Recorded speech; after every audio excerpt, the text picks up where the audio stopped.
Hello, everybody. Good evening. I hope you can hear me. And as usual, I'd like you to do me a sound check. If you could just let me know in the chat box, which is down on your right, if you can hear me clearly and you can see if the picture's clear enough. Again, I'm home alone with the IT. Thank you, June. Great to see you this evening. Just really welcoming you all to this live event. And you can watch the replay with the questions as well. Brilliant. Thank you, Angela. Thank you, Bernadette. Great. Oh, I love it. I'm loving this. I'm loving it. So welcome to all of you.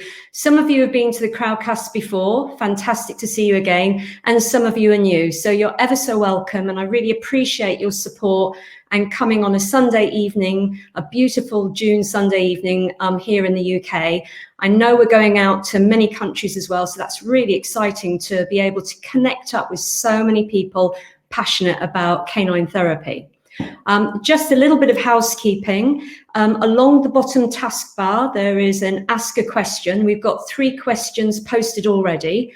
Please, if you want to ask a question, if you can just click on there and type in your question, they are time-stamped.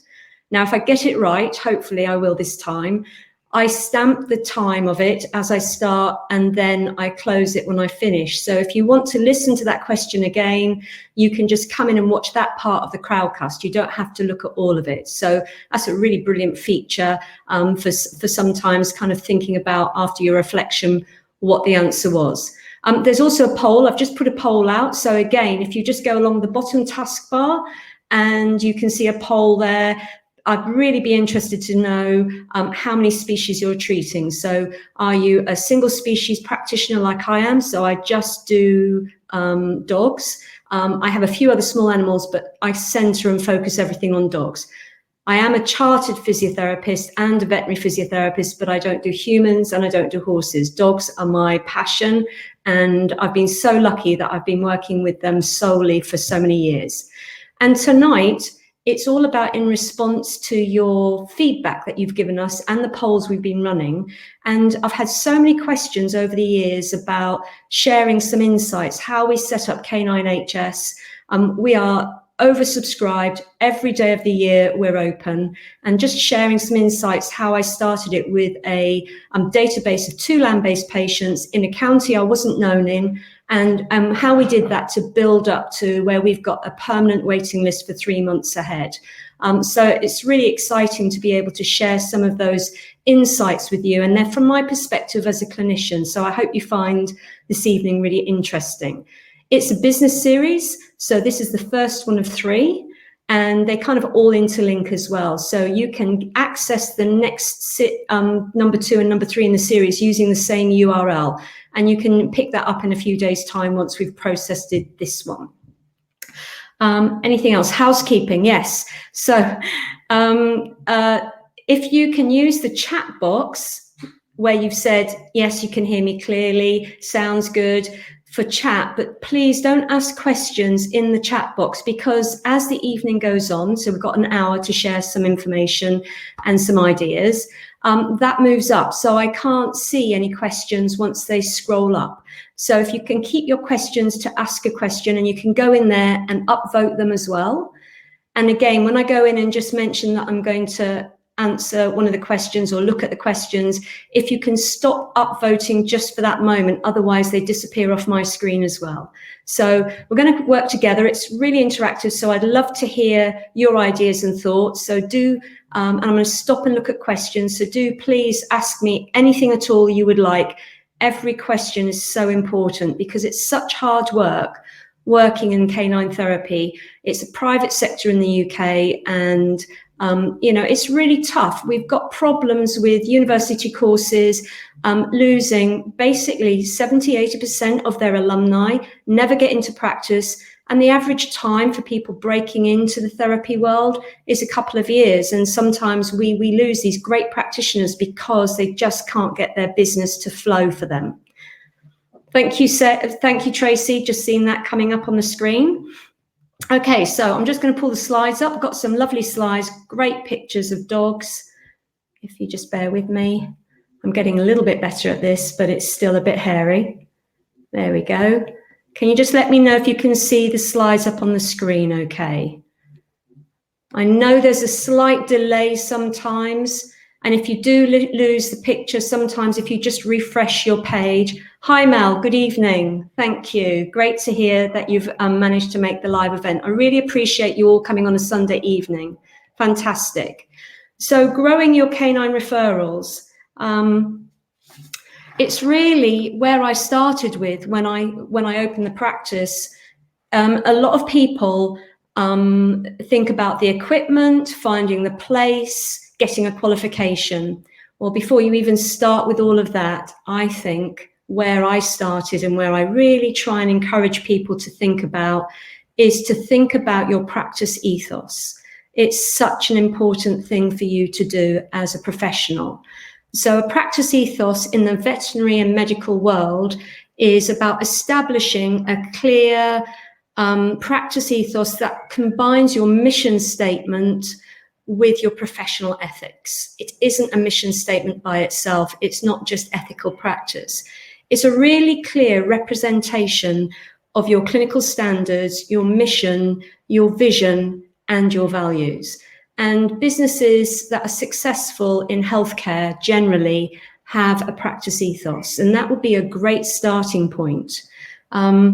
By defining your practice ethos, you can help get clarity of your personal and professional goals, which is so important. You need to have a vision where you're going to. It isn't enough to do a qualification.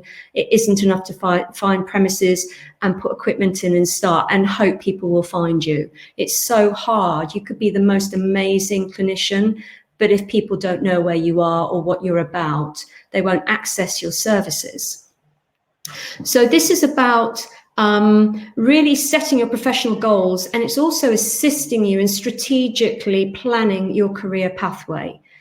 And this is a really important point because so many people put themselves later on in life, not straight from A-levels, through professional training. And it's really tough when you've got to work, eat, sleep, run another job and study. And they look at that as their goal. But all that is, Lynn, thank you, you made it. It's great to see you've made it. All that is your foundation block to launch your career off on. And so you're now committing, coming into the healthcare services, you're committing to a career journey, and it's a lifelong journey. And my main thing that I really like to share with people is please, please enjoy the journey. Have fun, plan and see where you want to go. Getting a qualification is just one small, very small part of your business success. And a lot of you will have multi-qualifications and have great strengths, and then you've identified where you need to develop a little bit more so you can deliver a canine therapy service. Hi, Derek, welcome. We must chat. I keep ringing you, you keep ringing me, and we're missing each other. It's great that you've made it. So developing your practice ethos is so much more than just a statement, because what it is your professional anchor. With the conferences, events, social media, everybody's got information on Google. It's really, really easy to get caught up in that and not understand fully your decision making, because you'll see somebody else doing something and think, oh, that's great, I'll have a go at that. So your practice ethos is your anchor. And what that does, it's your reference point for you and your team. And it really helps when you're confronted with a statement or some information. You can go back to your practice ethos and decide if that fits your vision of how you want to practice, because there's so many ways to do the same thing. So an example that I'm going to share with you, I was in two minds whether to mention it this evening, but at a recent conference, a first-hand report, I didn't go to it, but first-hand report was describing some of the information being passed by somebody at the conference on the stage. And what they did was they highlighted their practice ethos and basically said, when they work with the dogs, to get them compliant, what you need to do is scare the SHIT out of them. Now, as soon as I hear that kind of phrasing, I know it's the complete anathema to what I am all about, because I'm dog-centric, I'm dog-focused, and I work with the animals, and I use clinical enrichment, I use therapeutic handling, I use movement enrichment to help the dog work with me. And these are a range of skills you can develop over your career journey and enjoy developing them. They're not going to come to everybody in a little package. And it evolves all the time. Yes, June, I know, it was awful and it was really shocking. And then the other thing is, someone then suggested, and if you're really busy, put 2 dogs in the underwater treadmill at the same time. So by that time, the person who was reporting it to me was feeling quite sickened, because again, it isn't anything to do with how we work with dogs. So your practice ethos is your anchor, it's your reference point, and it's your place to refresh and think, is that what I'm about? Again, terrible. Why, Jane? I don't know. But what I'm saying is there's lots of people who won't work in a dog-centric fashion, and there's lots of people who do. So by identifying your ethos, that is going to help you cement your business and give it a very clear earmark for those looking at your business to decide, is that what I want? So yeah, it's really scary, Bernadette, I know. So the practice ethos is such a valuable tool for you. So then the next thing when you're setting up a business, so when I set up Canine HS, no one in the county I set it up knew me. My practice and my work and reputation was elsewhere. I opened it with 2 land-based clients, and the first thing I did was a scoping exercise. So that's the other thing. However passionate you are, however committed you are, if you just open up and are not aware of your geographical influences, you're putting your business at jeopardy and you will struggle. So the scoping exercise is about identifying your region. So you need to find a niche or a USP, or understand the services that are delivered there, so you can see how you can fit in and offer something that's very valuable. So by identifying your multidisciplinary team, that was my first thing I did. And I want to evaluate what they felt about my practice. And it was really interesting, because when I set up Canine HS, it was a satellite training centre for the Royal Veterinary College, for their masters in veterinary physiotherapy. And I remember very clearly one evening, as a clinician, as a human clinician, and as a veterinary physiotherapist specialising in dogs, I felt I really wanted to run some clinics. I'd spent my whole professional career ensuring I had clinical practice in my bag, as well as working in education and running a department, because I'm passionate. I love working and doing the job. That's what I'm about. And so I wanted to find out who was the multidisciplinary team in the whole of that county. So I kind of did a little bit like cats do when they're looking in an area. I did like layers, and I just went round and round that area and grew outwards. And I made an appointment to visit the partners of the practice. And I did it over quite condensed time. So at that time, there were a lot of independent vets. This was a long time ago, before the big organizations have come in and bought them out. And it was really interesting. It gave me a sense of their practice. It gave me a very clear viewpoint of what their impression was of the service that I was hoping to deliver. And it gave me information to kind of build my ideas of how I could go forward. And I did that before I opened. So something that's come up over the years, definitely by students, by my colleagues, is quite often people say, I want to wait till I'm qualified. I want to wait until I've been practicing for a while. I want to wait. And what I would say is, you're passionate about dogs, go out there, meet these people, meet your referring vets face to face, and start building relationships, professional relationships with them. And don't wait. Okay, because if you open and it's quiet and you're not getting referrals through the door, it is no reflection on your service. It's because they don't know you're there. So really think about evaluating their viewpoint and listen to their impressions of other services. And then that's where you can get some information, how you can mold and evolve your service that you want to offer. Oops. Okay, so everybody in the university courses, everybody out there talks about business plans. And again, it's from a perspective of a clinician that I want to talk about. So what I do know is I don't have all the skills by far to run a business. So what I do is identify the areas I have got some skills in, and I identify my weaknesses, my areas I definitely need support. and then I will go and source that. So trying to do everything, even though at the beginning I did do that, I realized it's a false economy. I really had to go and get some expert support and advice in some areas because I just couldn't do it in the time frame. Yes, Sarah, brilliant question. Have you scoped against since you open? I do it regularly. We scope the business side of it every year, and every year it builds into what I found. So I wanted to know why Canine HS was successful, and I felt I knew the answer. Okay, and I went out and I scoped a huge population of people who had used our services over the first 2 years we were open to ask them why they come there. And I was really astonished because what I thought would be top of the pops, the top of the list, was number 3. So in my mind, as soon as I knew that they actually felt their dog's getting better, the outcomes we achieved was 3rd on their list of priorities, I had to know what was 1 and 2.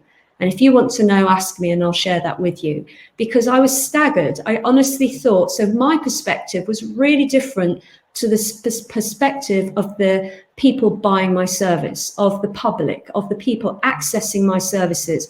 And I was intrigued by that. And when I had a meeting at Canine HS, and the then director of the Royal Veterinary College's master's course in physiotherapy came to see Canine HS, and she said, how on earth are you existing? You're in the middle of absolutely nowhere. It's rural. Where's your population? Where's your target population? Because her practice is in a busy town. And then I explained that the average time people would drive to Canine HS was an hour and a quarter, and they drive by other centres. So again, she was intrigued. Why? Why do they come all of this way? And that's what you need to identify. Why the people buying your service are using you, not what you think they're doing, but what they're saying. June, I would love to tell you what number 1 and 2 was. So number 1, which flabbergasted me because I was hoping it was in the top 5, number 1 was therapeutic handling, the way we work with dogs, the way we handle dogs, because we use therapeutic touch, which we did another crowdcast on therapeutic touch and the value of therapeutic touch. And that was just across the board. 99.9% of everyone said it's the way we worked with their dogs that inspired them to take that extra journey. And we built the whole of Canine HS on movement enrichment techniques. It's what we built everything on. And that includes clinical enrichment, which is now part of the ABC Awards new version of their level 3 certificate in hydrotherapy. We've got therapeutic handling, we've got clinic enrichment and movement enrichment in there. And really exciting news to share with you, going off-piste a little bit here, but we had a meeting at ABC Awards up in Nottingham on Thursday. Most of the major training providers were there, and we looked at the new level 4 in diploma in canine hydrotherapy, and it's really exciting. Because what I've heard for years is people wanting to progress from the level 3 because that's your starting point. But there wasn't really anywhere to go. There were a few choices, but not that great a choice. And this course is going to be new, it's modular, and you can basically take a unit at a time and you could just cherry pick what really interests you. And the units are brilliant, and everybody's worked so hard together in the industry to produce this in such a short time. So I would just really like to thank everybody who was there on Thursday for all the input we've all given to create this current, relevant and very exciting advancement for canine hydrotherapists in the UK.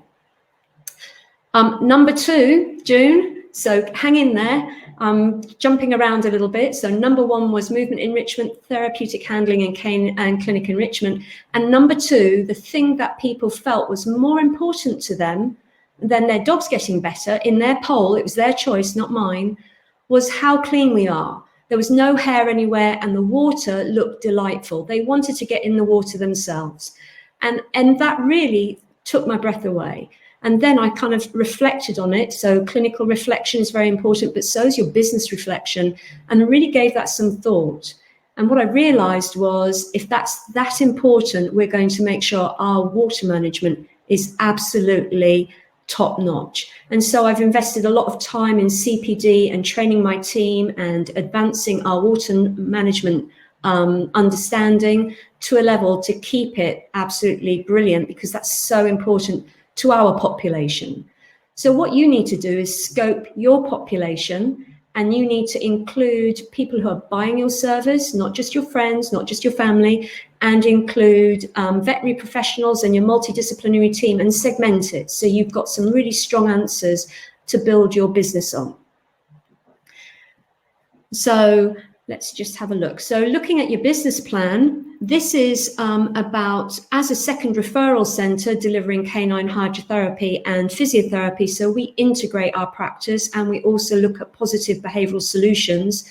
So we routinely work with complex cases and neuro cases, and that reflects my clinical practice over 35 years of practicing.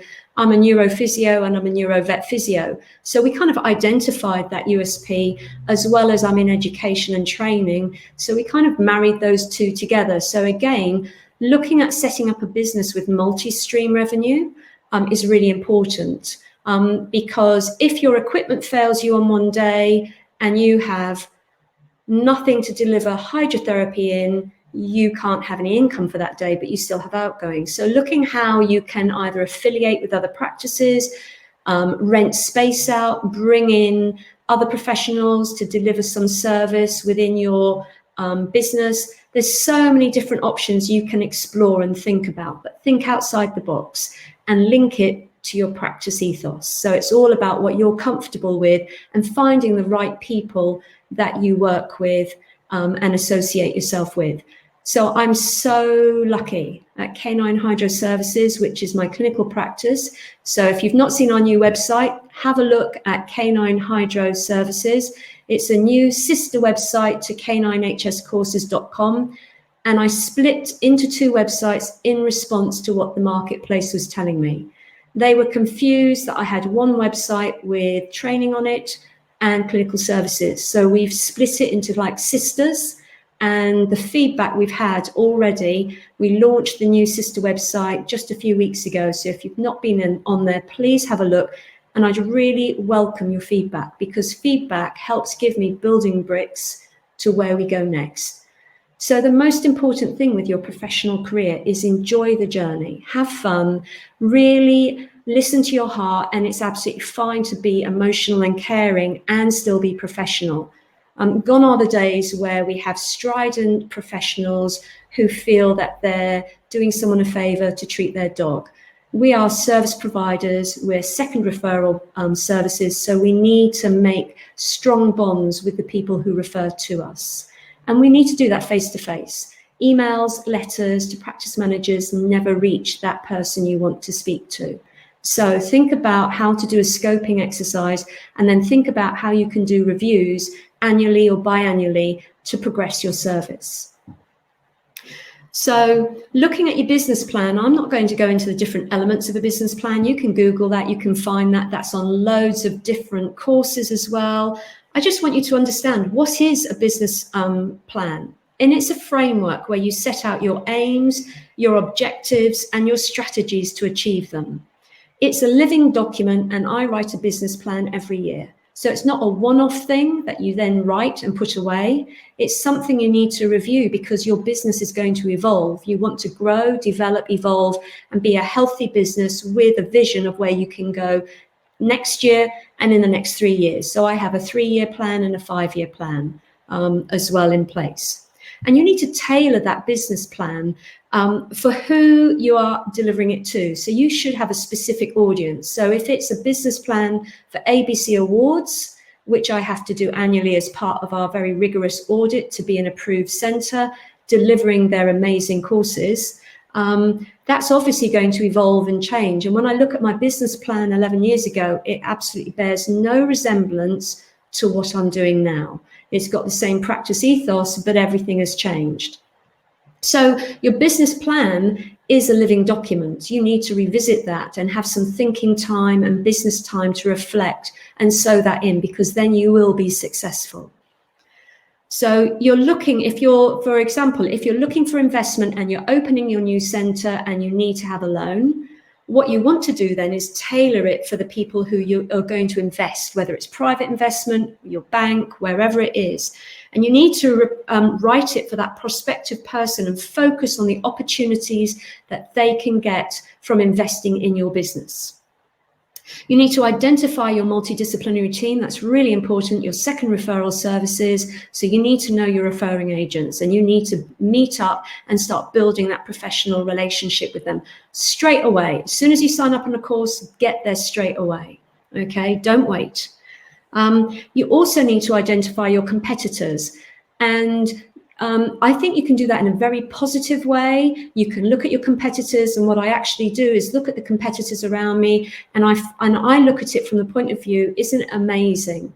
Canine physiotherapy and hydrotherapy, from nothing 15 years ago, I was like the only person in this area really delivering anything like this, is now such a busy, industrious sector. It's fantastic. So we've now got a great service, Suffolk, Essex, Norfolk, East Anglia, delivering canine physiotherapy and hydrotherapy, not delivering multi-species, but having specialists, which is fantastic because it raises standards. And that's a really healthy thing for all the businesses together. So networking is so important. Pay attention to detail in your business plan. Be honest. Don't omit important information. It's very easy to skirt around the tricky topics that you don't want to really look at. And the most important thing is have sound finance. You need to develop your setup costs, which you are not going to recoup. There's something you invest once to set up, and then you've got your maintenance costs, and then you've got your day-to-day running costs. So look at it in three kind of areas and get financial advice if that is not your area. You need spreadsheets. You need to know exactly where you are each month. It can't be, oh, I hope I'm going to be okay, because then you can reflect on that and make some solutions if you see, for instance, your utility bills are very high in one sector of the year, which you can see. So you can, in your business plan, make provision for that. Try not to live life on a daily basis in canine therapy. So many brilliant practices close because of one big bill or one event that was such a financial demand for the business they couldn't go on. And it's really important because there's so many independent outpatient services like Canine HS out there. We're not all umbrellaed in colleges, and we're not all umbrellaed in large veterinary referral hospitals. So look at the independents coming together and supporting each other is so important. So you've got your aims, your goals, your objectives, your USP, if you're not sure what that is, your unique selling point. So what is it that you can offer that's slightly different? Where is your strength? And identifying that and working with it. No matter how outside that box it is, think about what you can do. So for instance, I made a suggestion to someone and they've taken me up on that. I've said, look, when you open your center, if you would like, to run a course, you set the course up and then you buy in whoever's going to lecture or deliver the course, but you set it up, you take the money, you take your cut, and you set up your own CPD live event. And that's what I'm going to do, go along and support a business that needs that extra highlighting in their area, which I think is so important. So your executive summary, that's the killer. It's the hardest thing to write. It's brief, it starts your business plan, it's on your first page, leave it till last. It's in a nutshell what you are about, but you need to make it brief, enticing and interesting, and you really want to attract people to your business plan. So it needs to be very attractive. So that's where we're going on the business plan. All those other sections that are so important, you can get that information from somewhere else. But I think that sort of in a nutshell is just helping me summarize it. So how do you get those canine referrals through the door? I know because I've asked and done another scoping exercise. And what they've said, it's on your professionalism, your professional status. That's why they refer to me over other practices, not just our outcomes, but how we present ourselves. And it's not something that was there, it's something that's built. And when I speak to people and share insights, I always emphasize how important it is to protect your professional status. It's like a tree. You plant it when you qualify and you open up, and you're going to nurture it. And it's along your career journey that tree is going to grow. And your professional status and your professionalism is so important, especially in this day and age with social media and instant communication worldwide. So a tree can be nurtured and take a long time to grow, but one silly event, one silly social media moment, and it's like chopping down that tree, and you can end your career and close your business on that. So understanding coming into healthcare, you are taking that professional obligation to do a number of things. And this is where your business referrals are going to grow, because this is what's been identified by the referring agents to Canine HS and other businesses that I've scoped. So your CV, your qualifications, your work experience, your CPD record, they kind of make a package. It's not just about your qualification. If you qualified and got my master's, 2002, I can't build everything on that. That opens doors. Okay, so that, along with my CV, my work experience, and my CPD planning, where I went to, puts the whole thing together. People who qualify with a qualification and open a business and take it upon themselves to be not as open and honest maybe about their experiences and want to start further on their career journey don't last. I know that, and it's tragic. So the best thing for you to do is identify your skills, identify where you are, and plan your CPD, because it's exciting. You're going to steer your own career journey. It's not going to be made for you. So your interpersonal skills and your communication skills are really important, your clinical treatment skills and your clinical management skills. So looking at that as part of your professional status is really valuable for you. So your professionalism, what is that all about? Well, it's a huge topic, but what I'm looking at is where it counts for getting those referrals coming through the door to you. And that's going to be your interpersonal and communication skills with your multidisciplinary team. So your clinical skills will sit in one area of your professionalism. But if you have clinical skills and you have no communication skills with dogs, and that's not training dogs and that's not talking to dogs, that's using communication skills that they use directly with each other and understanding that, which is encompassed in movement enrichment in therapeutic handling, you will be lost, because there'll be only so much a dog will tolerate from somebody that's unusual and different in a clinical environment if you don't have their confidence and trust. And you can earn that through therapeutic touch and understanding how they communicate and mirroring their communication system with them. Own a client. If you're not friendly, not approachable, don't go that extra mile, don't listen to them, and don't manage their expectations successfully, it will be difficult for you to get their confidence in you and for them to then go back and share their impression of you with the vet and with their friends. So again, really good skills with your owner clients, that remembering all your professional status of confidentiality and presenting information in a professional but friendly and very understandable way, because they're so anxious. They're so stressed. They've come with their dog. Very often they've tried lots of other things, or they don't know about you and they've found you, and they've come to you to share, is there anything you can do to help my wonderful dog? And so they're emotionally invested. And so working with them in a very careful and caring way is so important. And then you're referring vets. Really important to build that interpersonal and communication skills with your vets. And you can do that in a number of ways. You can have face-to-face contact with them initially and at different events locally. You can communicate through emails, reports, letters, what else? Fax. A lot of the vets in Suffolk still use fax, which is really interesting. So I have an email fax, which is free. So it comes in an email, but it's a fax system. It's called Faxtastic. Fantastic. So use that to make sure you can communicate with the vets who still use faxes. And so I want to talk about reports, because I find a lot of people invest a huge amount of money in advertising, and you are a second referral centre, and they still invest a huge amount in advertising. We have never advertised, ever. We've built it up by our veterinary reports. And so I think we had a question about veterinary reports. So I'm just going to stop for a moment and pop down to ask a question. I saw something come through. Anne, right. The question that Anne asked was, we spend a lot of time and care writing vet letters. How do you ensure they're read and valued? So the first thing you need to do, Anne, and the first thing I do, is I contact the vets and I find out, how would you like the report? And it's really different answers. So I've got a great vet who really likes me to ring regularly, and we go through the list of dogs she's referred to me on the phone.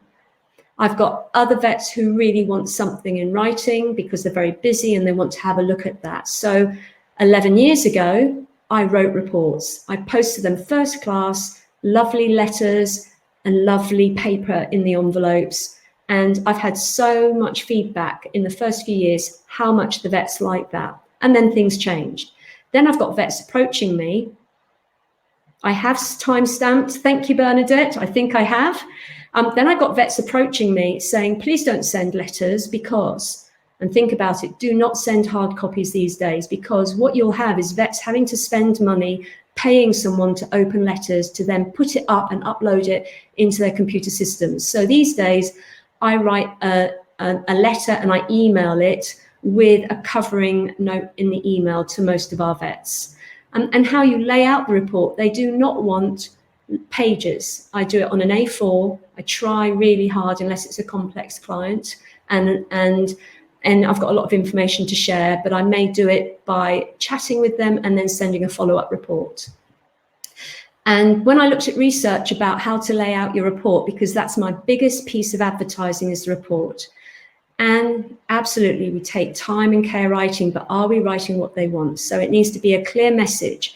You must use terminology and language to inspire the vet in you. So the terminology and language you would use with your clients is going to be really different to the terminology and language you would use with your vets.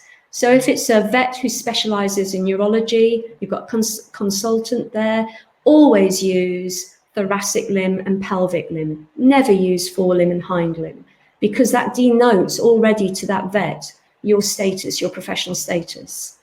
And when I looked at research about where does the eye follow, so if you look at a piece of A4, if you've got a bit of paper in front of you and go to your top left-hand corner, put your finger on it, that's where our eye in the UK starts.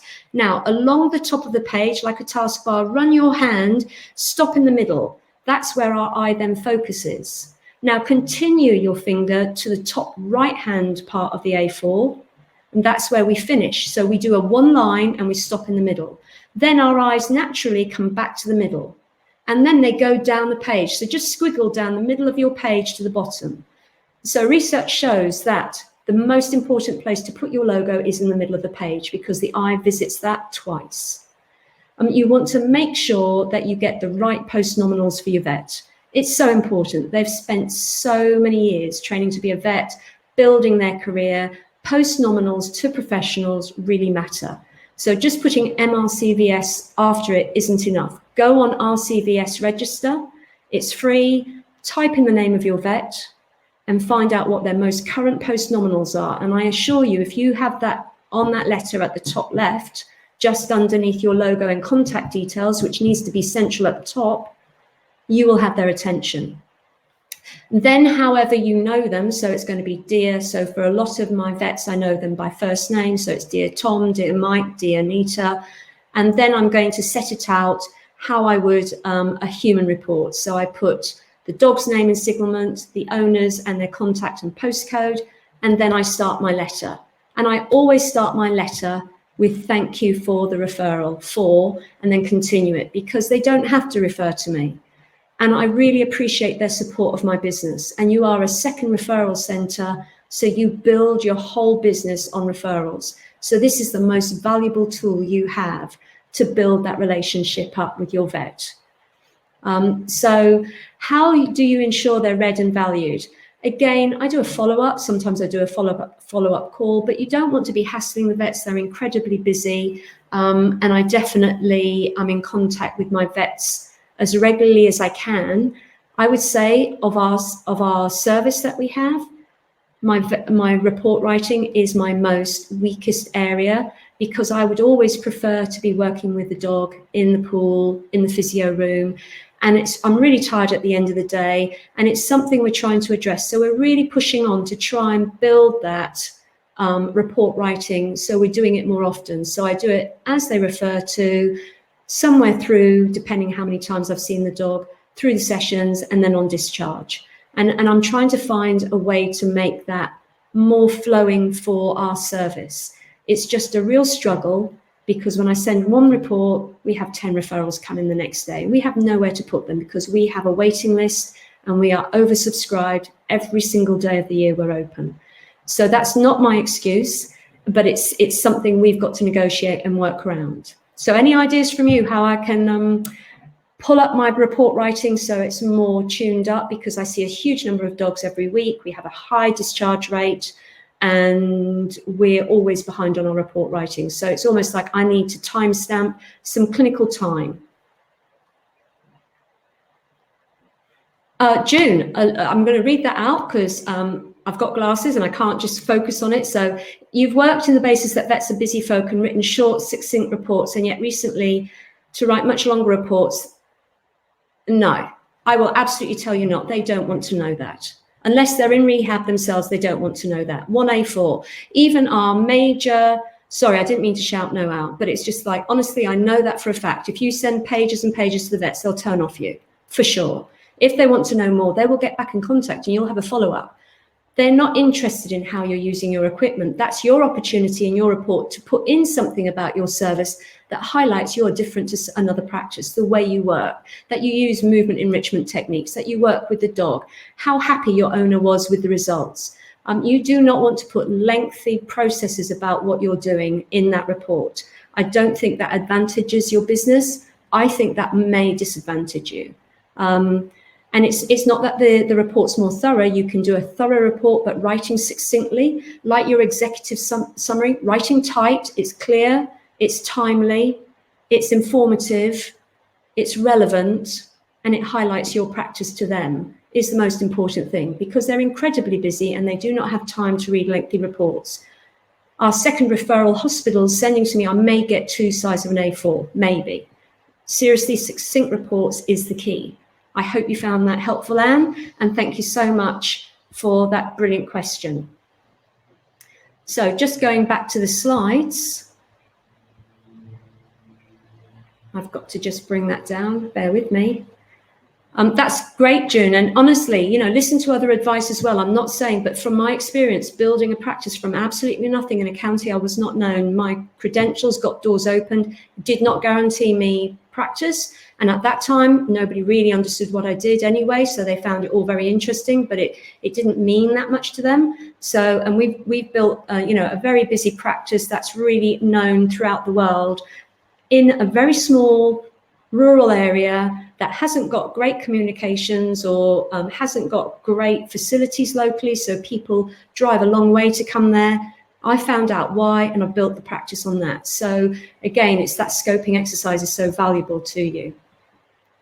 So now I want to talk a little bit about the different associations that are out there, because it's really confusing for people, especially when they're newly qualified, and maybe they don't have the history and understand how all these different groups have evolved and grown, and which group to join or not join.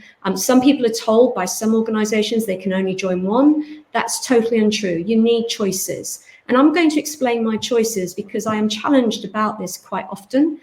So as a chartered physiotherapist, my professional association is the Chartered Society of Physiotherapy, and that's this logo there. So the Chartered Society of Physiotherapy, that's answerable at the highest levels in the UK to the Privy Council. And that is my trade union, my information hub. They're the people that offer me insurance, tell me about CPD, provide me with amazing resources, support me, network me, and promote practice within that group. And within the CSP, they have several, well, more than several, because I belong to several, they have loads of what we call special interest groups. So ACPAT, which is a group I've belonged to since the mid-1990s, They represent chartered physiotherapists in animal therapy. And they're a special interest group, and they're accountable to the CSP. And I also belong to lots of other CSP special interest groups because they give me support, CPD, and are so valuable to my career development as it goes on. Because I tell you, the more you know, the more you realize you know nothing. Then there's so much to learn, and it's such an exciting thing to plan your career journey and get excited about it.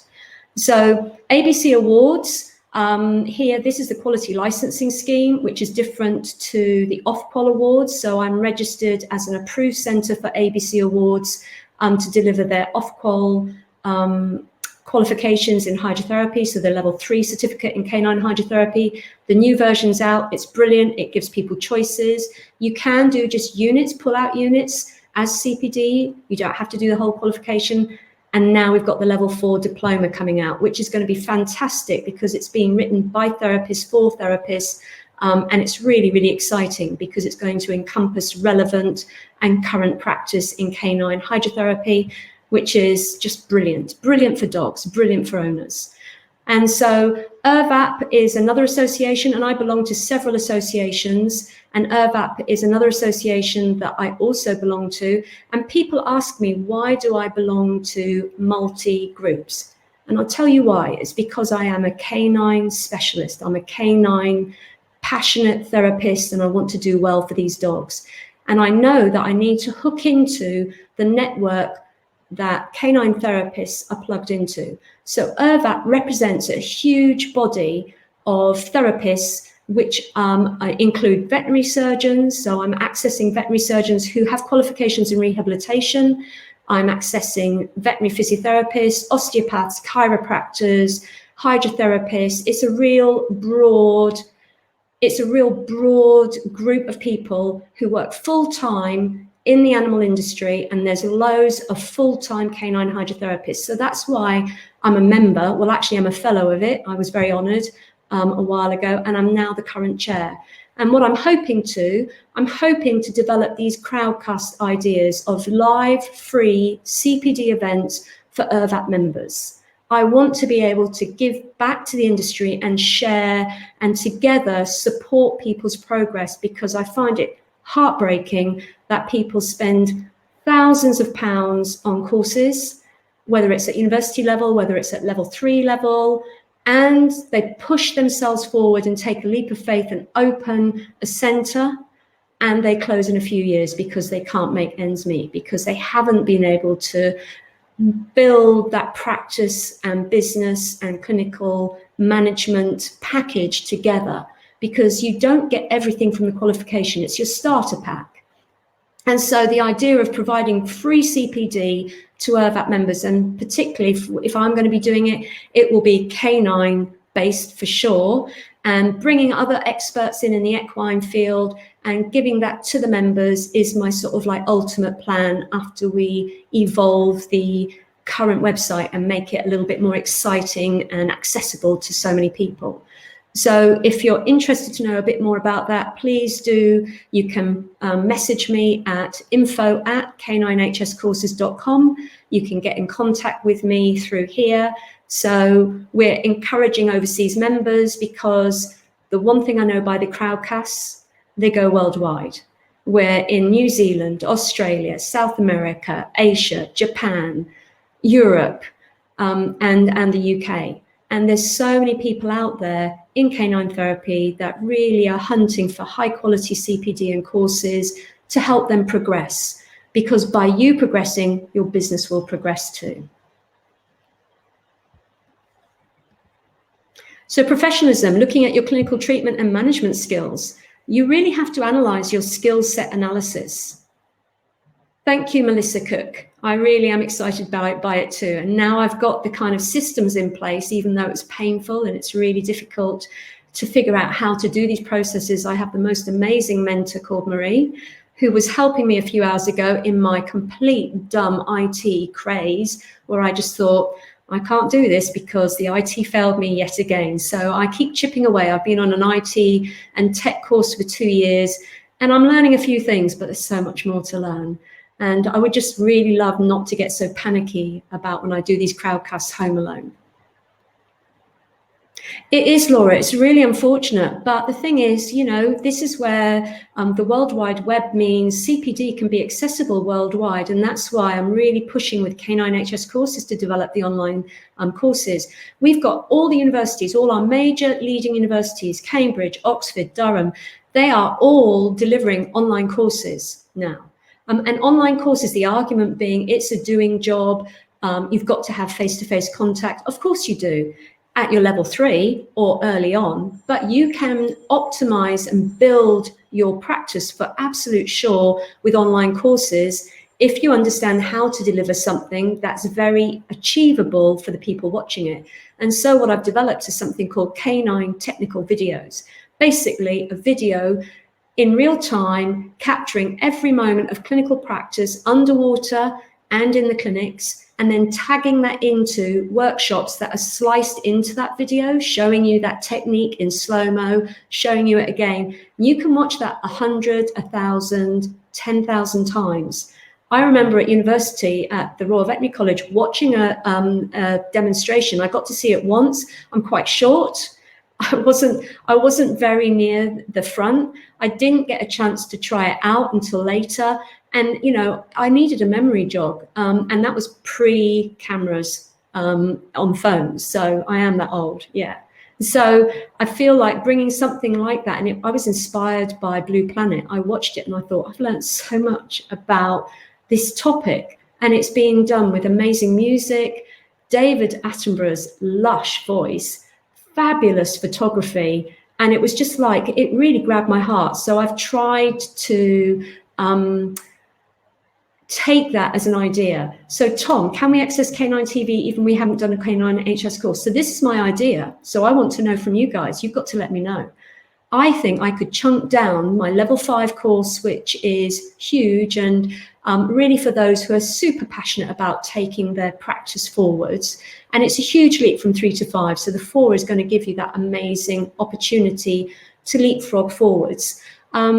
I think my idea is to take some really small bits of that and put them out as free CPD for OVAP members. So I want to know, would that be something that you find interesting? Having a video, a technical video showing you a technique and putting it out there for the members only of OVAP. So again, I'm just thinking of ways I can get this information over to different people. So let me know if that's something that interests you.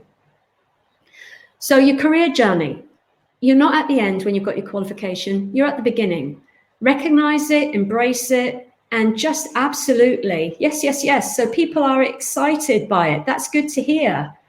Yeah, it is a massive gap. Technical videos that show the emotional, professional, and technical ability in one go, because it's really emotional for me. I really care about the dogs I treat. I am absolutely heartbroken when my oldies, you know, are no longer with us. I grieve. I'm absolutely joyous when something goes wrong. I can't help it. I was told it was a weakness to care, and I think it's a great strength. I think that helps me connect with the dogs. But so if you're a dog-centric practitioner and you want to know all about therapeutic handling, clinic enrichment, and how just positioning things in your clinic can alter the dog's behavior and your outcomes, as well as understanding how to move within that area and connect with the dog, let me know. You know, I'm thrilled. I'll put it out there for sure.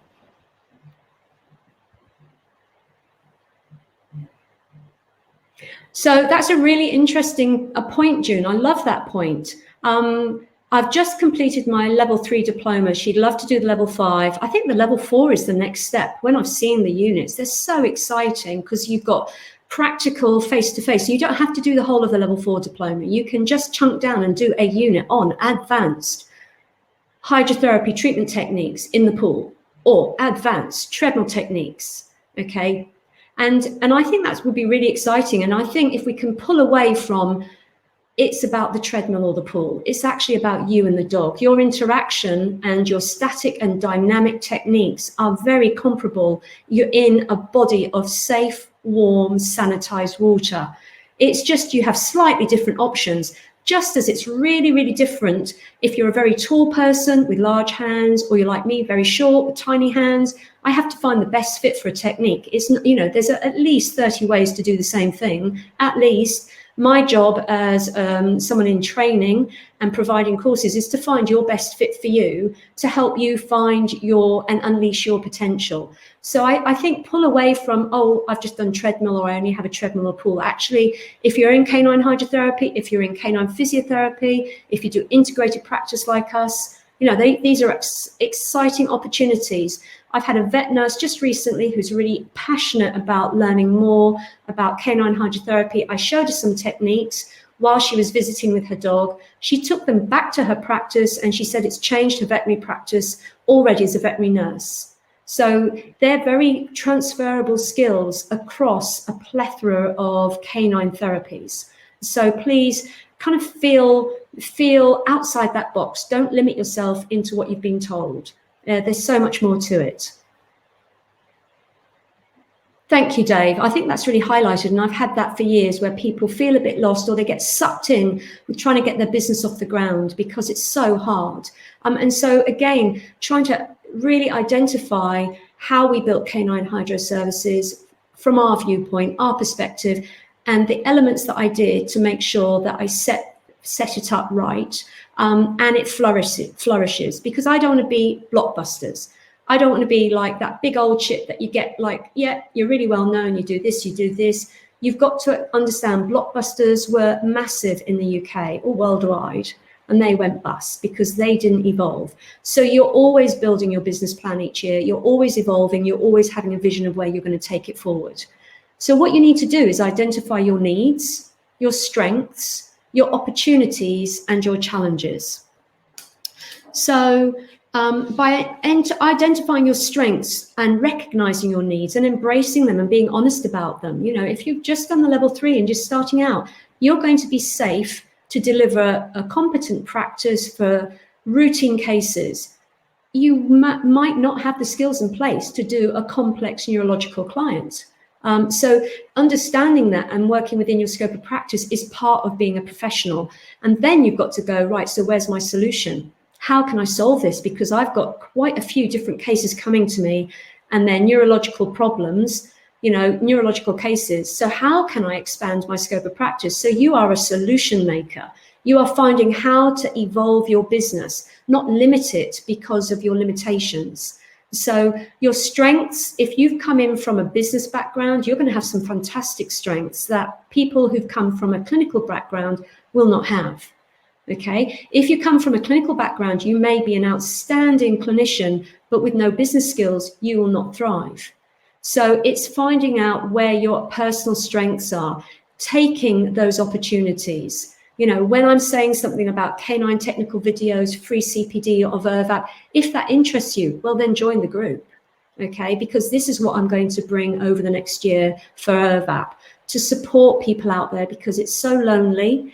You're isolated, it's tough, we do long hours, we need some instant support. Now, if you want to go on a course, you book up a course, but sometimes what you need is a short course. You need a short snapshot kind of course on neurological problems, because that's what's coming through your door and you don't want to be saying no to them. And so I think evolving the training patterns that we've got, rather than thinking it's about going to a conference or an event or booking on a course, is really healthy for us as professionals.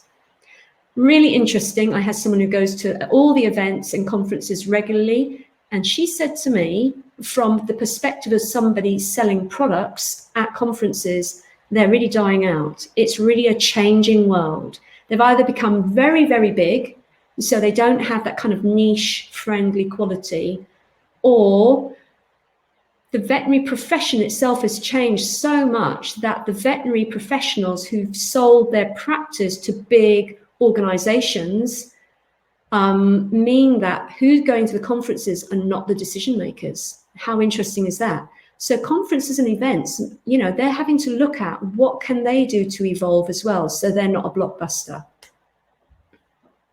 June, it's not bad at all. I was a one-man band or one-woman band at the beginning. I still clean the drains, and I still, clean the toilets after a course. And, I have to actually, do the run of the day stuff, as well as promote VRVAP, as well as promote my Canine HS courses. It's not bad at all.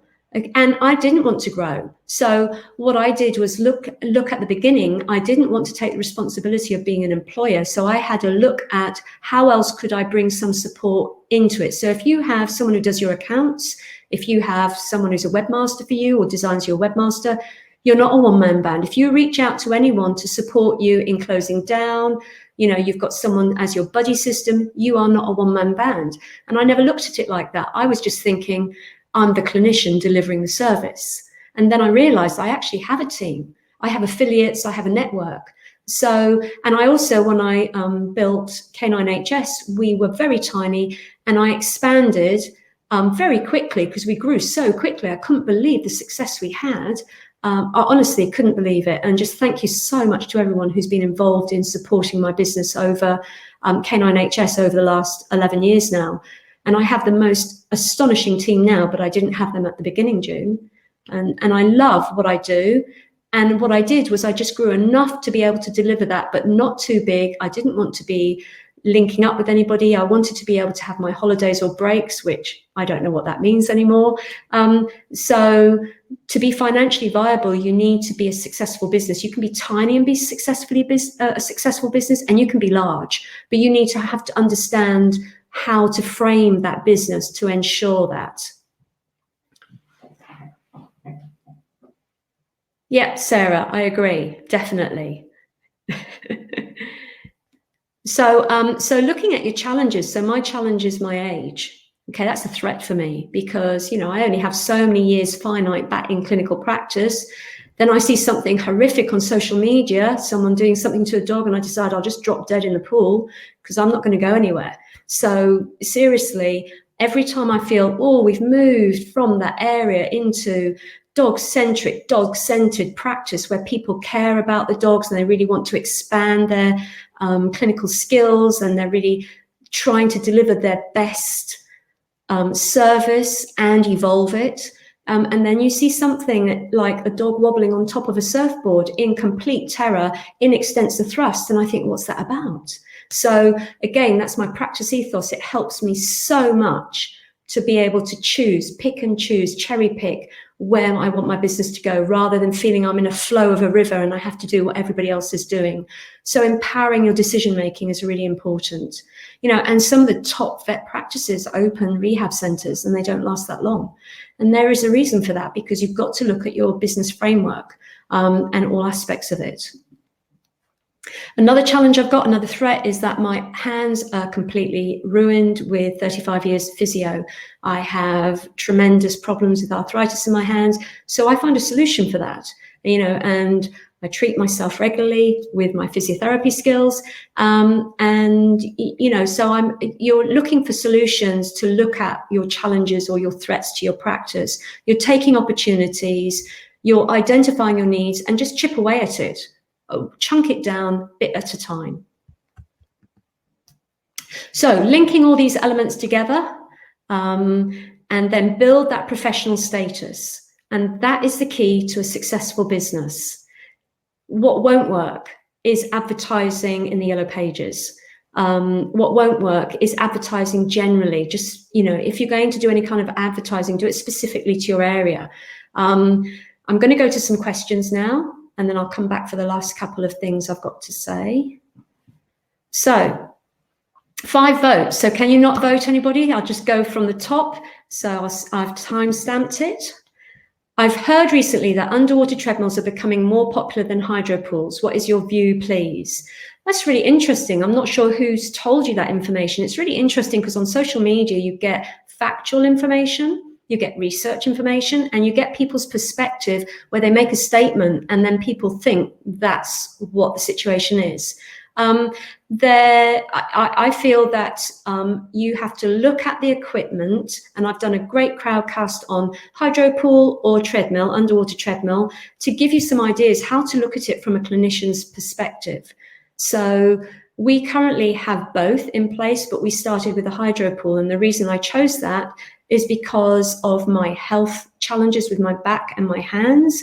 I knew I couldn't kneel down behind a dog inside a treadmill for long periods without shortening my career.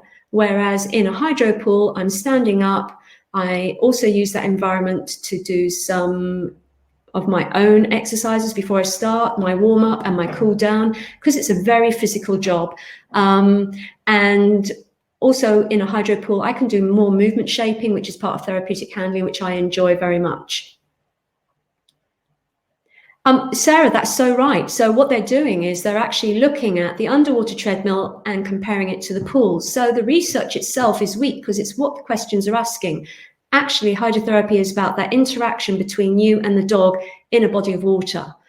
So whether it's more popular or not, I think it's really your outcome measures that you get with the dog that really count. And I feel that if you then use that opportunity in your reports to the vets to highlight how you delivered that, that will change, might be just like a stone in a pond, a small ripple, but that will change perspectives in your areas. So I would like not worry too much about that and really focus on the quality of the service that you deliver.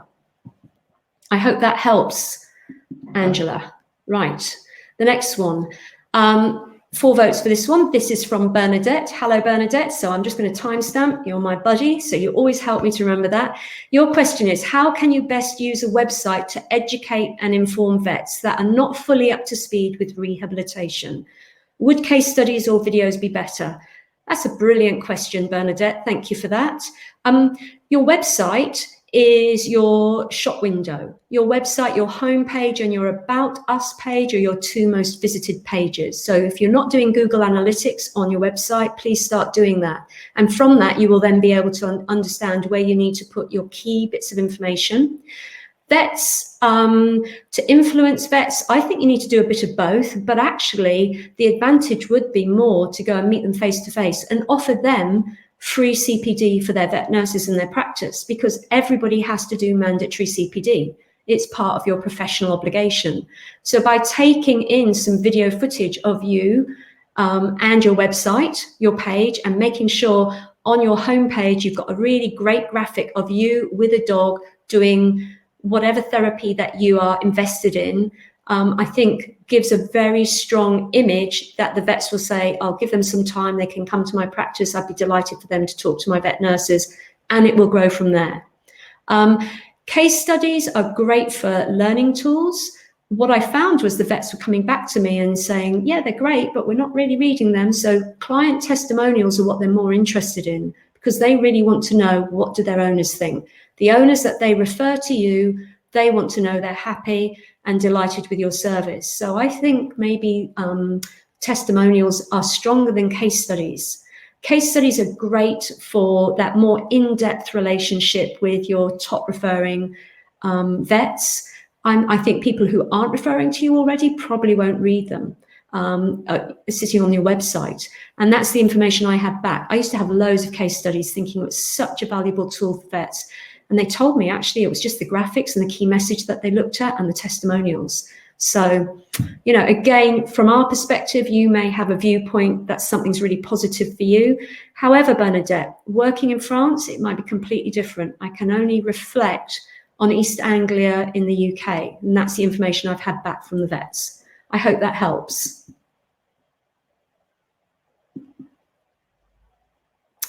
Next question, 2 votes for this. So this is from Mel. Hello, Mel. Why is a practice ethos? Oh, I'll just timestamp it. Thank you. Why is a practice ethos important for long-term business success in canine hydrotherapy and physiotherapy? So for me, I deliver integrated practice. I deliver land-based physiotherapy and water-based physiotherapy.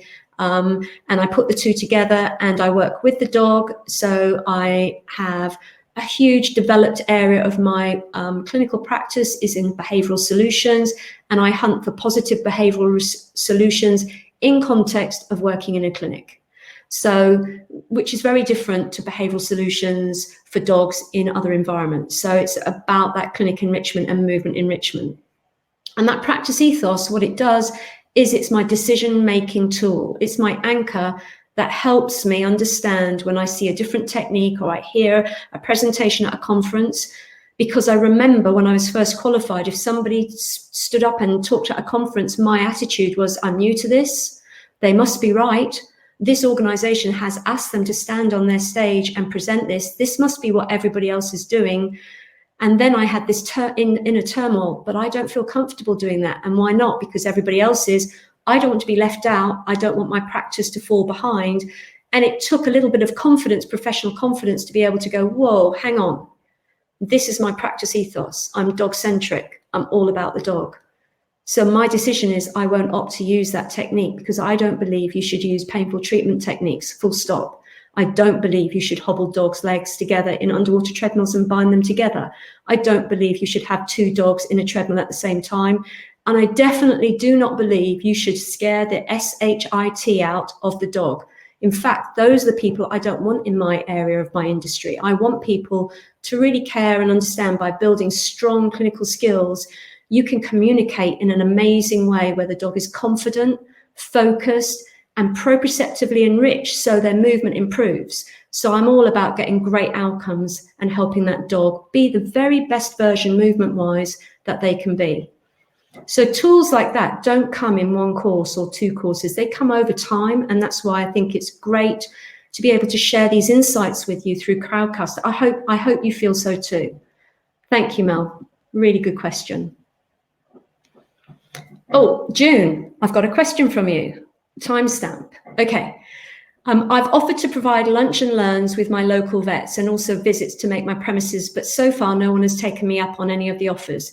June, it's not because they don't want to. Please don't give up on that. Honestly, they're so busy. For them to take time out is really hard to come and see you. And I think like lunch and learns you could maybe rephrase that by like open sessions, or invite a specific vet to see a specific client that you're seeing. Thank you, Jane. Thank you. I really appreciate and welcome Jane as well. And we've got to have a call. We keep doing this, speaking to each other's answer phones, which is not good, is it? We're ping-ponging between each other.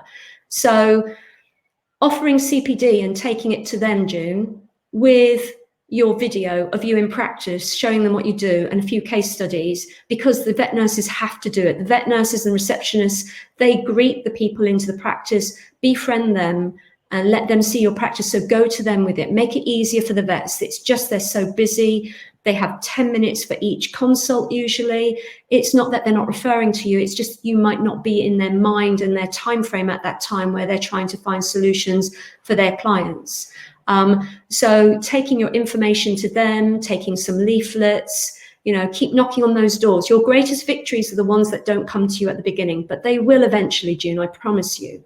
But expecting them to come to you, they're very time short, they're very time poor. So it's not a reflection on you, but I kind of think lunch and learn is probably, you could rename that to maybe like an open day or open morning, and try and choose a time when they've finished their practice and they like food.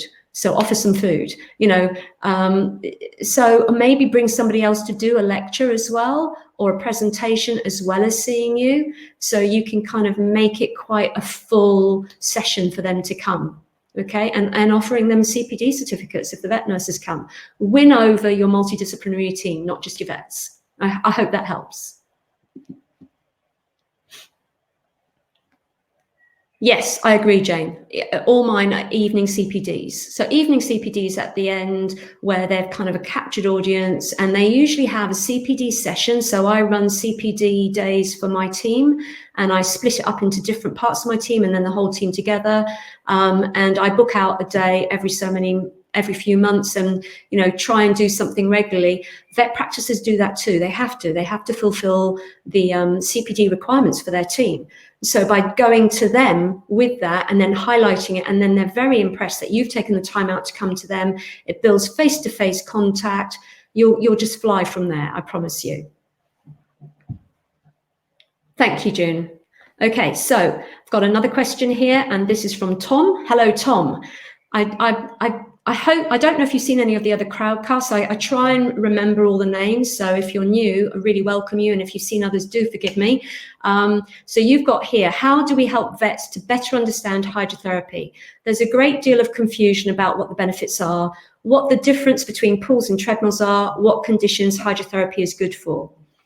I think that's a really interesting answer, Tom. And I think that's quite historically classic, those kind of questions. And then I'm just thinking maybe you could get a USP where you take another viewpoint, where you go and do some CPD at the vets and explain what you can put that into a leaflet and highlight your practice. You can put it into a newsletter to vets. An electronic newsletter is a really good idea. You could take it as CPD rather than feeling the benefits. I think what they need to know is who should they refer to. So that will only be answered by you identifying your practice ethos and identifying your service delivery. Who do you offer it to? Okay, so it might be that they're just not aware that you offer that service. So if you're into performance enhancement, the canine athlete, the working dogs, the guide dogs, maybe you've got a police section and you're seeing a lot of police dogs, highlighting that. And really explaining to the vets what you do and what you're about, and that what your practice ethos is about, and not worrying too much about explaining differences between pools and treadmills, because actually it's about working in a body of warm, sanitized water, having great results. So in an underwater treadmill, you can fill the water all the way to the top and use it to swim a dog like a canal, or you can lower it down and use the belt. You can do dynamic work, you can do static work. It's proprioceptively enriched. You're in that treadmill, interacting in a very positive way with the dog. In a hydrotherapy pool, you're doing exactly the same thing. You can walk a dog on underwater pods, underwater platforms. You can swim a dog. You can engage the dog in dynamic and static work. But that's not really what they're wanting to hear. They're wanting to hear what service can you offer their owners. So maybe angling it more at what conditions that you see regularly and that you're finding you're getting success with will help them more, rather than just giving them a general brief. Be more specific, target more specifically into the people you want to invest in your business by referring to you. I hope that helps. Okay, just back to the slides for a minute, then I'll come back to the questions. Thank you, Anne, for that feedback. Yeah, and this is where this is the next slide. Sorry, I'm having a few technical issues here, as usual. This is, to me, the most important slide. Okay, so I think it's about networking and growing. Nobody puts that much value on it. Network with other therapists, network with canine specialists, network with other people in the industry. Networking and building your referral network is the key to your long-term success. Highly valuing people who refer to you, following up information, courtesy calls, reports, building that multidisciplinary team of trust. And so my 3 C's, this is what I've based everything on: choices, okay, confidence and connections. So I need the dog to be confident in me, for me to take it into the most unusual environment, in a wetsuit, into water, and do some strange things like canine Pilates and canine type Tai Chi exercises that we're very renowned for, to do some proprioceptive work to improve their movement. So I need their confidence, because that's not a usual activity. It's very strange. To come into a clinic is maybe not usual, or they've not had positive experiences. So none of that works without therapeutic handling and clinic enrichment, which is movement enrichment techniques, which is what I share on all our courses. I never dumb down. I've been asked to in the past, I never do that, because I want to share why we get these amazing successes clinically with everybody, because it's just brilliant to see dogs progress so rapidly. It's having the confidence of the owner in you to work on their wonderful family member or their treasured dog. And that's a really, really big thing. And in the UK, we're very polite. People may go through the motions and then not come back. They'll never tell you why. Okay, so you want that owner to be confident in your knowledge base and in your skills, and you want to answer their questions. You want to manage their expectations.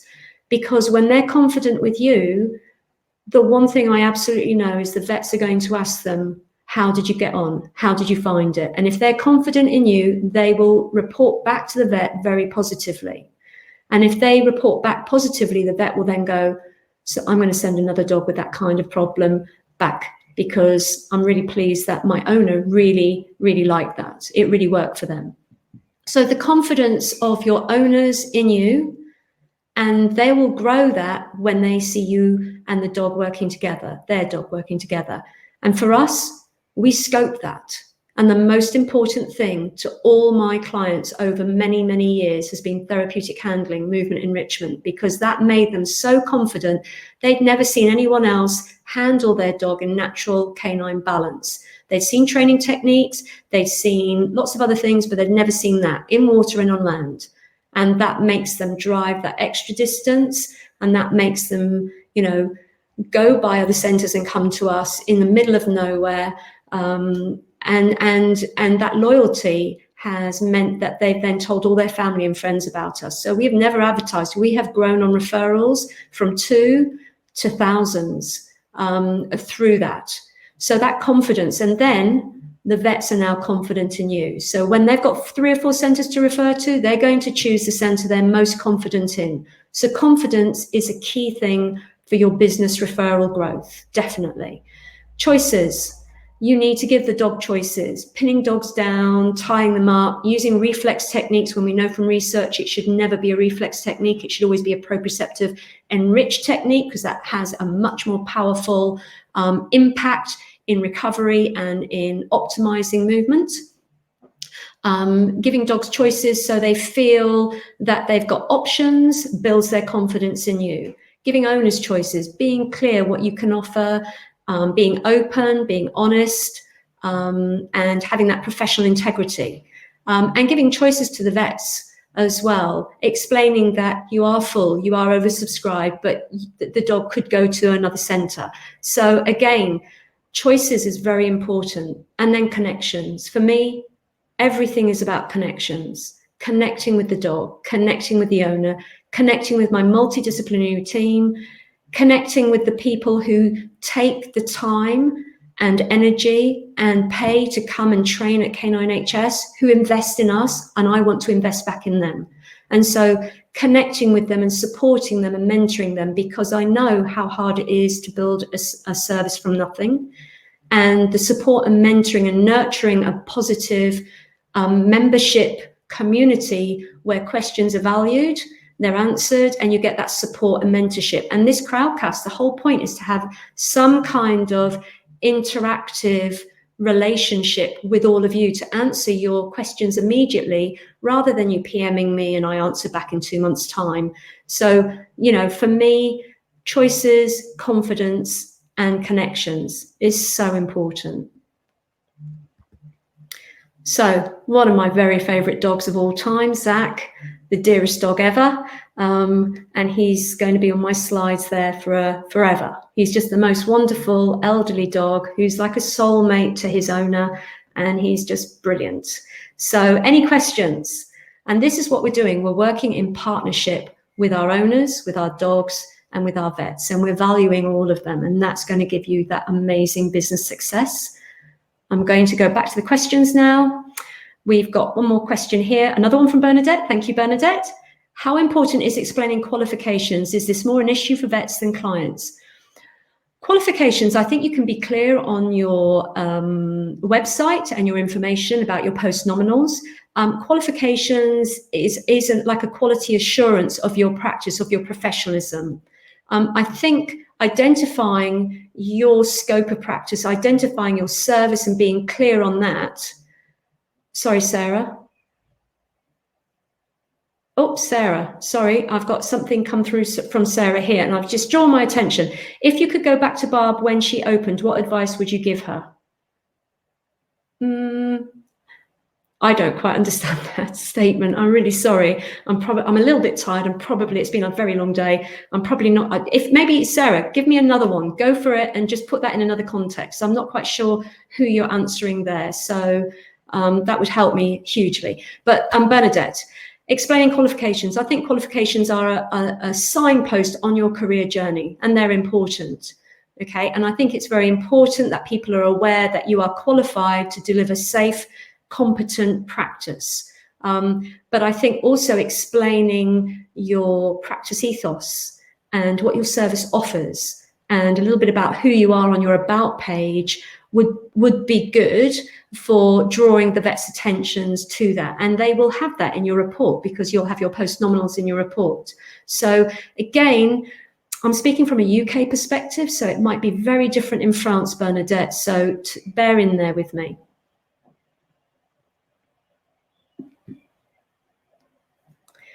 Right, do hydrotherapists join IRVAP as an associate or full member? Right, Sandra Spring. Sandra, so I'm going to announce something. Oh, I'm going to be shot down in flames for this, I know. Okay, hydrotherapists join IRVAP currently as an associate member. But wouldn't it be fantastic if they had a new subgroup and it was the Institute of Canine Hydrotherapists that gave those people who have multi-qualifications or would like to join a nurturing community offering free CPD? Wouldn't that be awesome if that came into being? So if you're interested in that, obviously, when you have a subgroup, you would have a separate admissions policy, and we're working our way through that. But wouldn't that be awesome to have a nurturing community where you're valued and represented, and we give a lot back to the membership? So that's what I love about IRVAP. It invests in its membership massively. So I think that's something that's interesting. Probably I'm going to be shot down for that, but there you go. Oh, June, another question. Good one. Start answering. Right, so apart from vets and physios, which other professions do you scope? Vet nurses, groomers, behavioralists, T-touch practitioners. Oh, am I missing anybody out? Osteopaths and chiropractors, some of them are my greatest friends. Biomechanists, different kinds of vets, first referral vets, specialist vets, and second referral vets. I hope that helps, June. Oh, and the public, massively the public. Mustn't forget them. Owner clients who've come, but the public, friends and family, but remember they're totally biased because they'll know you're awesome, but you've got to get that message out to everybody else. I hope that helps, June. Okay, I think I've done all the questions. Any other questions? Let's have a little look at the poll. Anybody gone onto the poll? Canine specific. I'm talking to my people. Fantastic. Because canine specific, and I will tell you now, in the Netherlands, vets are actually opting for the species they want to specialize in while they train, because another scoping exercise putting out there, what do the public want? What is it they're looking for? And it's interesting, isn't it? 80% want a specialist. They want a canine specific therapist, or an equine specific therapist, or a feline specific therapist. They don't want general practitioners for their animals. So this is how it's so interesting to do the scoping exercises, because it's evolving and people's mindsets, viewpoints and perspectives are changing all the time. And by being on the pulse, keeping up with it, will help your business grow massively. So how interesting. So you may want to think, if you do equine and canine, you have two websites, a canine website and an equine website. And again, if you've not had a look, go and have a look at Canine Hydro Services website, new website. That's specifically for our clinics. We have mentioned Canine HS courses there because we've been under that URL for 12 years now. And I didn't want people to get lost not knowing where caninehscourses.com sits. So I just putting in there. And then there's one more question just popped up. Thank you. Well, I've got two actually there. So yes, so think about your practice. How are you going to sell yourself out there? You may want to practice ethos for your different areas of speciality. So if you're doing 3 species, 3 websites, 3 areas of practice might benefit your business growth. It's interesting because that's the perspective of the public and the marketplace, not my perspective. And that was scoping over 200 people. So a bit of information for you to have a think about and go away with. Ask a question. We're just going to go back down there. So Laura, hello, Laura. Can one join IRVAP if they're not certified? Certified in what, Laura? So you have to give me a little bit of help. But we have different categories. So we have full members. It emulates the CSP model. So the Chartered Society of Physiotherapy have full members, associate members, and student members. So we have that same thing. So you could be a student member if you're on any course, and you could join. As an overseas, because you're from Canada, so not sure what time it is in Canada at the moment, but welcome, and it's great that you've come and joined us. So it's something that I think is going to evolve with need as well. Just like lots of other organisations are all evolving, definitely, to be representing current practice. And do vets look at IRVAT members? Sandra Spring. Do vets look at IRVAT members? I'm not sure what you mean, Sandra, but the IRVAT website has, just like my ACPAT website, and that I've got a posting on, and all my other, the CSP website, I have a posting. Oops, there we go. I have a posting on there. So depending which category you're on, you have a membership login area, and you have a posting that everybody can see. And yes, when everybody looks at you, what they do is they go and look at your post nominals, and they go and check you out. They go to your website, they'll go to other websites, and they'll find out all about you if they're going to refer to you.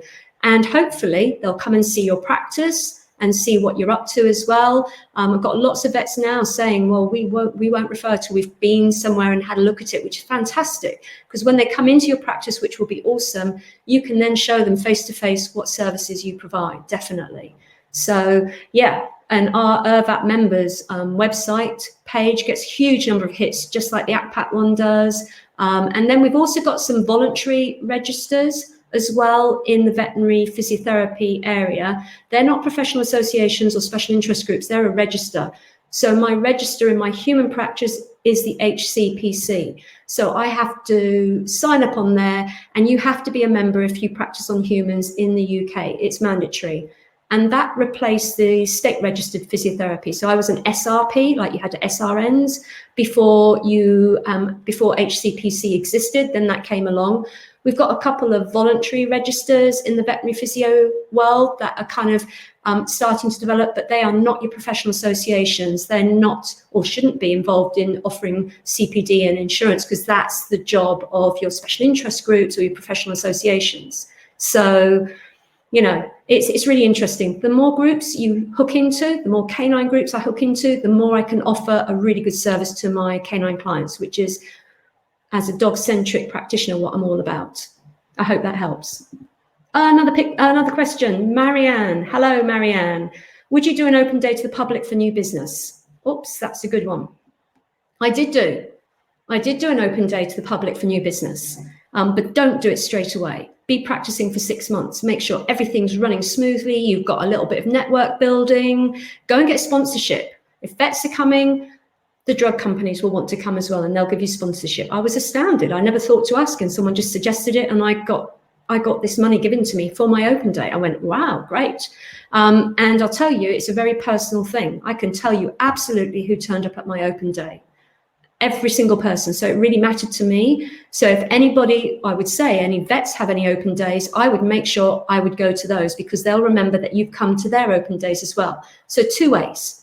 Okay, so I hope you found that interesting. I'm going to sign off now. Thank you, Jane. Thank you very much for your feedback. It'd be great to have some feedback in the chat on the right. And I've gone over as usual. And if you want to get your CPD, I'm so sorry, it's an hour and a half, and I'm meant to do an hour. That's the CPD certificate denotes that. So I'm just moving around my screen because I've got loads and loads open, and just come back to it. So thank you so much. It's been brilliant talking to you. Fantastic questions. I hope you found some of it useful and thoughtful. Clinical reflection is brilliant to advance your clinical practice. Business reflection is absolutely key to being successful in the long term. So if you want to get your CPD certificate, which is free, you just have to go, I've sent a link to Canine HS Courses resources, and up on the top right-hand side is claim your CPD certificate. Please make sure you use the same email address that you have registered to listen to this crowdcast. It's really important. And if you don't need a CPD certificate, that's absolutely fine, but it's there if you want it, to evidence it.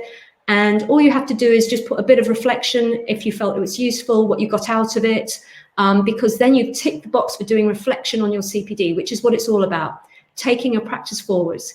So if you want to see the next in the series, it's going to be the second one in about a month's time. We'll be releasing the date shortly, and it's going to be really exciting, and it will tag onto this, and you'll be able to come back to this and timestamp the questions. So we're going to put the 3 together, and I really look forward to it then. Okay, so bye everybody. And again, just some feedback in the chat box would be fantastic, and I really look forward to seeing you again. Cheerio. Have a good evening.